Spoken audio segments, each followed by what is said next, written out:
What's up everybody? プロ格闘家の中川マイケルです。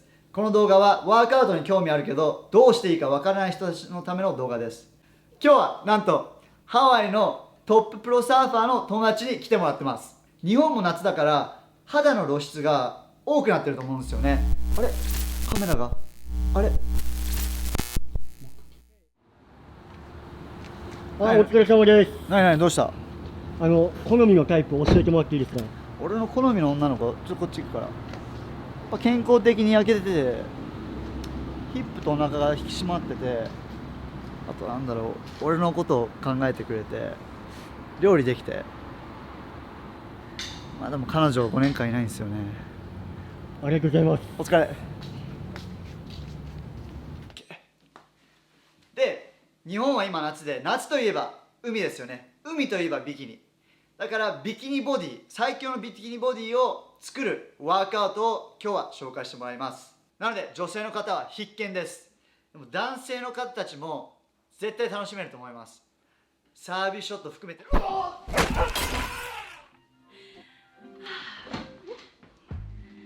Okay. All right. Hi ladies, my name is Alessa Quizon. I'm a professional surfer, 26 years old from Makaha, Hawaii, and today I'm going to share with you on how we can activate our core and the booty to get our summer bodies. Sabisu shotto mitere. Kawaii.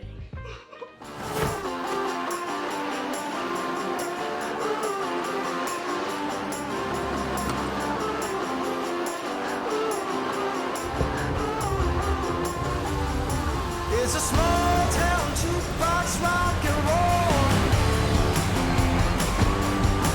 Yeah, like Coltrane playing when it hits your soul. Get the whole thing shaking when we hit the floor. Yeah, we're just getting started. Let's see where it goes. Harder than the summer. Harder than the summer. I'm feeling the heat. We got everybody burning at 100 degrees. Harder than the summer. You know what I mean.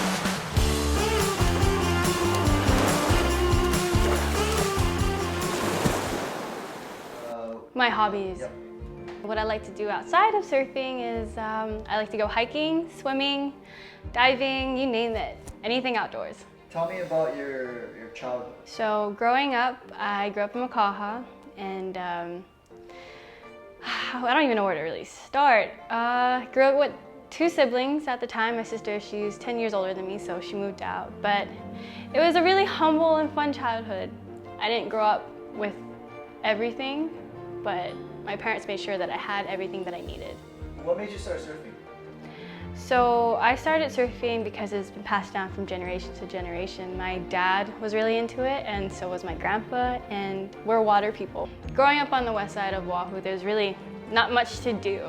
It's either you're in the water or you're getting into trouble, which really sucks. But at the time, I really wanted to get into surfing because my sister was doing it and she would travel around the world, and I wanted to be just like her. My dad loved that because I was, you know, passing on the next gift that my grandpa passed on to him, which is surfing. So my dad would take me and my siblings every day to the beach, and that was pretty much the turning point where I wanted to be a professional surfer. I wanted to do this for a living and travel the world and just get off of the island for a bit. So the turning point in my career was when I was 18 years old. I qualified for the world tour, and that made me top 15 in the whole entire world. And again, I was 18, I was coming off of crazy junior results. Like I had a really good couple years of consistent wins. So I was going into the world tour thinking I was unstoppable. Thought I was invincible, that I could just do anything off of raw talent. So I had my first big event, and I was just going in it as if I could do anything. I could beat these girls. Little did I know that I had it coming. So I surfed my heat, and these are women. They smoked me. They were passing me, and I was just so tired, and I just got out surfed. And that was the turning point. It was more than raw talent that I had to rely on at this point. I actually had to put in the hard work and change my diet. What was going through your mind? At the time, I would like to say I was in a really weird place with my mental. It was just hard to adjust to the fact that I needed to change, and I was just so set into a routine where I thought it would almost be impossible for me to just eat healthy and train every day outside of surfing. So how did you deal with it? With this losing, like, you know, losing consistently and whatnot? At the beginning, when I was losing, it wasn't a consistent thing at all. And then it just started coming as if I was stuck in a snowball of L's. And I just got to the point where I really couldn't do this anymore. I was gonna quit surfing altogether. It just burned me out. And at the time I was making up excuses thinking, oh, it's not me, it's the water, the judges. But it was really me. It was just based on the fact that I wasn't putting in the hard work and eating healthier. Do you remember that time where that switch flipped? Yeah, kinda. So I was already turning 19 and I qualified for the second year on the world tour. But I qualified by an inch. To make it on tour like that at already being established the first year is just not the way you want to go. And I knew at that time, if I really want to stay here and be the best, I gotta work hard. To do that means actually putting in the work. There was a lot of changes that had to be done. Again, growing up, I ate Simon, pizza, McDonald's, you name it, every day. So I was stuck on that kind of eating habit, and I really had to change that. So I replaced that with eating green smoothies, and it was like the hardest thing to do. But you know, I started finding ways to make it taste good, and on top of that, I just felt the results. My body felt amazing. It was hard at first, but it slowly came together, and on top of it, consistent training, my surfing was improving. There was so many positives that came out with this change. Again, with my body, I just felt lighter and more energetic. I didn't feel sluggish. Instead, I felt like I could pretty much conquer the whole day with just whatever I ate, which if it was a smoothie or veggies and chicken and rice or something, I just felt good. And my mental was great. I felt like I was doing everything that needed to be done, and I wasn't confusing myself. Everything just kind of flowed. I'm sure there's a lot of people going through shitty situation right now, or like negative situation, or it seems like a negative situation right now. What pointers would you give to those people who change their negative situation into something positive? I think what we do a lot is we don't simplify what needs to be done. We put too much pressure on ourselves thinking it has to be, we have to do it in 7 days or else we're never gonna do it.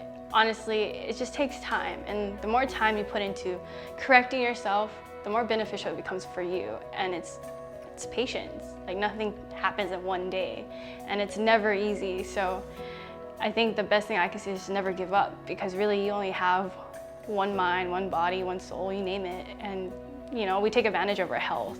I think that's the most important thing. Without a healthy body, you really can't do anything. So yeah, take care of your mind and body first, and the rest will follow. I want you to show us your workouts, so let's go. All right, guys, follow me. It's time to get that workout.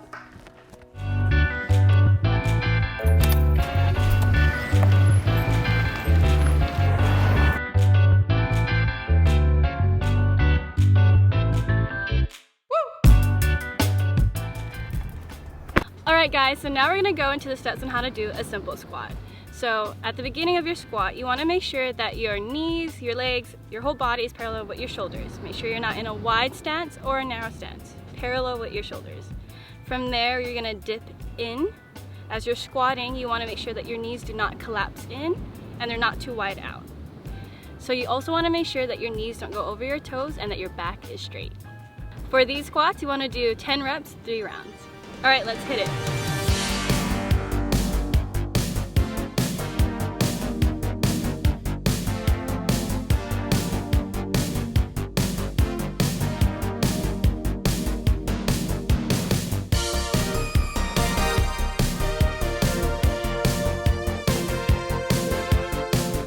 Now we're gonna go into the oblique planks. So the way you wanna do oblique planks is, again, make sure that you have a stable foundation, shoulders and feet, your body's aligned parallel with your shoulder. As you come into the middle part, make sure your back is always straight as you dip into left and right.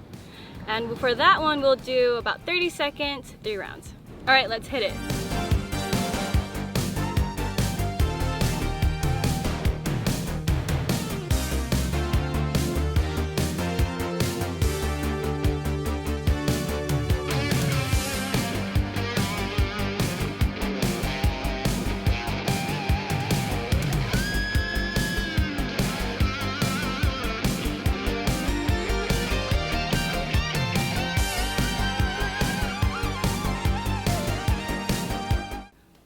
karesama deshita. Alright, ladies, I know that the hardest part is staying consistent, but the only way this is gonna work is consistency. So keep it up, and if it gets hard, just know that it's all worth it. And if you guys have any other workouts you want Alyssa to show us, make sure you guys comment down below. And if the demand's high, we'll have her back and show us some workouts. And if you guys want to see more sexy shot of Alyssa, make sure you guys press that like button and subscribe. And we'll see you guys in the next video. Probably put in a little golden glove in there for you guys, man. Dude, I hit you really No, it's perfect. I'm sorry.